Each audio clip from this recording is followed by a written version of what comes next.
Hello बच्चों, आज का हमारा टॉपिक है मैथ क्लास 8th चैप्टर पहला परिमेय संख्याओं पर संक्रियाएं।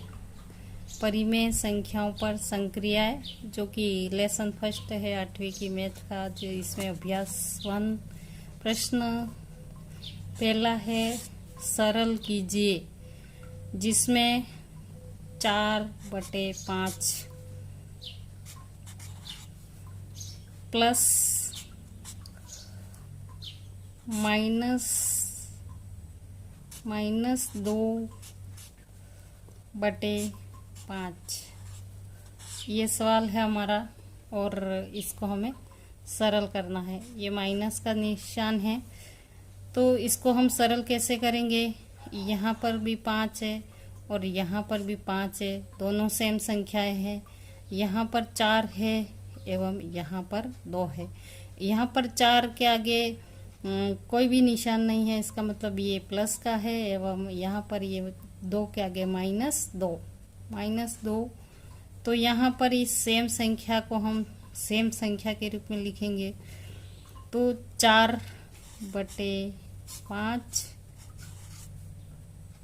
माइनस, यहाँ प्लस है और यहाँ पर माइनस है, तो प्लस और माइनस जब मिलते हैं तो माइनस का निशान होता है। तो -2/5 बराबर। अब इसको हम सरल करेंगे। यहाँ पर ये सवाल लिखा हुआ है, यहाँ पर मैं उसे हल करने के लिए दूसरी बार 4/5 माइनस, पहले हमने उसको निशान को बदला, यहाँ प्लस है और यहाँ माइनस है, तो प्लस और माइनस मिलकर के माइनस बनाएंगे। तो यहाँ पर मैंने निशान को बदला, फिर इसके बाद में 2/5 है, तो यहाँ पर 2/5 है। अब इसको हल करेंगे। कैसे हल करेंगे, ऊपर की संख्या है जो, उसको हम ये 4 है एवं ये 2 है, तो उसको हम अलग अलग लिखेंगे, एवं 5 ये सेम संख्या है, तो उसको हम लघुत्तम के रूप में 5 ही लिखेंगे। तो यहाँ पर बराबर 4 - 2/5 लिखेंगे। यहाँ पर इसको हल करेंगे, 4 में से 2 गए तो 2, तो ये माइनस का है, तो यहाँ पर उत्तर भी माइनस में आएगा, 2/5। यह हमारा पहला सवाल है। सरल कीजिए परिमेय संख्याओं पर संक्रियाएं। इसको पहला सवाल जिससे हमें सरल किया, 4/5 प्लस कोष्टक में -2/5 है, कोष्टक बंद। यहाँ पर ये संख्या कोष्टक में नहीं है और ये संख्या कोष्टक में है। कोष्टक में इसलिए है क्योंकि यहाँ पर ये -2/5 है। अब इसको हमको सरल करना है, तो यहाँ पर ये 5 और यहाँ पर भी 5 है, दोनों नीचे की संख्या है वो सेम है, तो हम उसका लघुत्तम लेंगे। और ऊपर की जैसे हल किया, 4/5 प्लस और माइनस दोनों मिलते हैं तो माइनस होता है।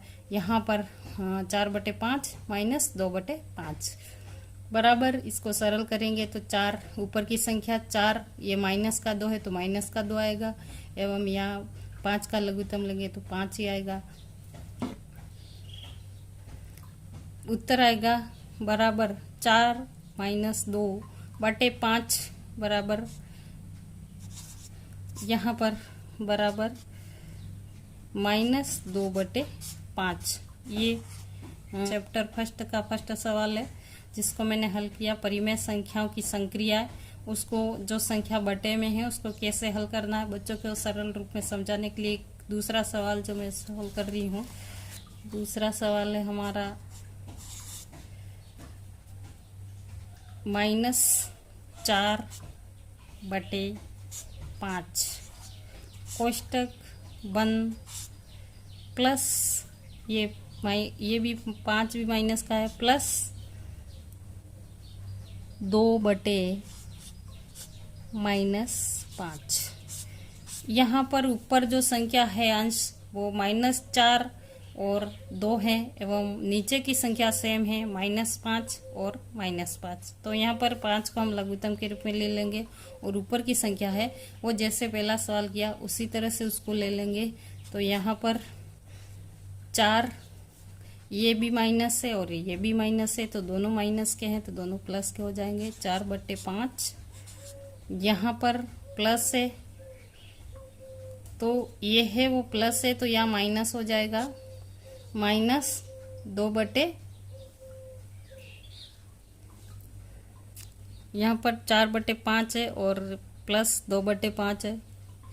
अब यहाँ पर हम 5 को लघुत्तम के रूप में लेते हैं। दोनों संख्या सेम है, -5 -5, तो 5 को लघुत्तम के रूप में लेंगे। वो ऊपर की संख्या 4, तो उस 4 को यहाँ पर हमने उसको 4/5, यहाँ पर प्लस है तो ये संख्या है वो 4/5 -2/5 हो जाएगी। अब इसको इस रूप में लिखेंगे। यहाँ पर -2 माइनस कैसे हुआ, यहाँ पर ये प्लस की संख्या दोनों हैं और दोनों जब माइनस की होती है तो वो जो चिन्ह है वो माइनस का ही रहता है। माइनस और प्लस मिलता है तो प्लस होता है और माइनस माइनस माइनस होता है। तो हम इसको यहाँ पे भी माइनस की संख्या, यहाँ पे भी माइनस की संख्या और यहाँ पर भी माइनस की संख्या है, तो यहाँ पर हम उसको 4/5 -2/5 लेंगे। ये दोनों संख्या सेम हैं, उसको लघुत्तम के रूप में लेंगे। तो यहाँ पर ऊपर की संख्या 4 -2/5 हो जाएगी। तो यहाँ पर उत्तर आएगा 2/5। यहाँ पर उत्तर आया था -2/5 और यहाँ पर उत्तर आ रहा है 2/5। यहाँ पर जो संख्या है वो 4/5 प्लस -2/5 थी। यहाँ पर संख्या है वो -4/-5 प्लस 2/-5। यहाँ पर लघुत्तम की संख्या दोनों माइनस में है और यहाँ पर 4 जो माइनस माइनस है तो ये दोनों प्लस की हो जाएगी और यहाँ पर प्लस का जो चिन्ह है वो माइनस में बदल जाएगा। उसके बाद में 2/5 दोनों सेम संख्या है, लघुत्तम लेंगे। यहाँ पर 4 -2/5 बराबर 2/5 उत्तर आएगा। उसके बाद में हमारा दूसरा सवाल, एक रेखा पर हमें व्यक्त करना है। जैसे संख्या दी हुई है यहाँ पर 3/4 प्लस -3/2 बराबर 3/4 -3/2 बराबर 3/4 -6/4। अब यहाँ संख्या रेखा पर एक बिंदु से दूसरे बिंदु तक का विस्थापन है वो 1/4 होगा। यहाँ पर एक बिंदु से लेकर लास्ट बिंदु तक विस्थापन की संख्या एक बिंदु से दूसरे बिंदु तक 1/4 है। 1/4 यहाँ पर भी 3 है, यहाँ पर भी 3 है, यहाँ पर भी 3 है। 1/4 क्यों होगी? क्योंकि यहाँ पर 3/4 प्लस -3/2 बराबर 3/4 -3/2 बराबर -3/2 बराबर 3/4 -6/4। जैसे हम इसको संख्या रेखा पर कैसे लिखेंगे? हमें ज्ञात हो गया कि यहाँ विस्थापन की संख्या 1/4 है।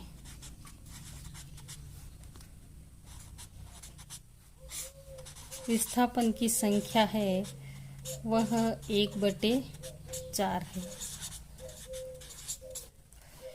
1/4 है। अब हमें इस एक रेखा बनानी है। इसका नाप कोई भी हो सकता है। उसको 2 भागों में बांटेंगे। यहाँ पर जो है वहाँ पर हम 0 लिखेंगे। एक साइड में हम माइनस की संख्या लिखेंगे एवं एक साइड में हम प्लस की संख्या लिखेंगे। यहाँ पर हम जो संख्या है उसमें केवल एक ही संख्या ऊपर की माइनस में है, इसलिए हम यहाँ जो इस साइड में जो संख्या लिखेंगे 1 2 3 4 5 6। यहाँ पर मैं लिखूं 1/4 minus 2/4 minus 3/4 minus 4/4 minus 5/4 minus 6/4। यहाँ पर जो संख्या है वो माइनस में ऋणात्मक में है और यहाँ पर जो संख्या है वो प्लस में है, तो 1/4 2/4 3/4 4/4 5/5। यहाँ पर जो संख्या है वो ऋणात्मक है एवं यहाँ पर जो संख्या है वो धनात्मक है। विस्थापन संख्या रेखा पर यहाँ पर हमें ज्ञात करना है 3 विस्थापन की जो संख्या होगी वो 3 है। यहाँ पर सब अंश की जो संख्या है वह 3 है, तो यहाँ पर 3/4 जो संख्या है उसको हमें विस्थापन मानना है। तो 3/4 बराबर 3। यहाँ पर 3/4 माइनस 3/4 और यहाँ पर है ये 3/4। ये विस्थापन की संख्या है। 3 विस्थापन बराबर 3/4।